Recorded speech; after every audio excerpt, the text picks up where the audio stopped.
মনে শুধু একটাই প্রশ্ন, ছেলেটা যদি বংশের প্রদীপ হলো, তাহলে কারেন্ট চলে গেলে জ্বলে না কেন? মা গো, লোকের বাড়ি খেটে খাই বলে লোকের এত কথা শুনতে হবে কেন গো? এটা আমার বাড়ি না গঙ্গাসাগর মেলা? দিনটা লোকে লোকারণ, আমার বাড়ি, আমি পা ফেলতে পারি না। এইসব দেখে ডাক্তারের কাছে গেলাম, ডাক্তারের কাছে গিয়ে রিপোর্ট করলাম। ডাক্তার রিপোর্ট দেখে বলে ওই বাচ্চা নাকি ভালো আছে। মা গো, লোক যে এই কথাটা কানা ঘষে শুনেছে। শুধু আমাদের গ্রামের লোক কি, আমাদের আশেপাশে 10-12টা গ্রামে যত লোক ছিল সব আমার বাড়ি এসে ধন্না দিয়েছে। শুধু লোকের কথা কি বলবো মা, এমন কোনো ক্যামেরাম্যান নেই যে আমার বাড়ি আসতে বাকি আছে।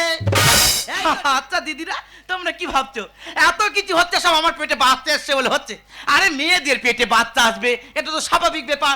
আমার বাড়ি ঘটে গেছে তো অস্বাভাবিক ব্যাপার।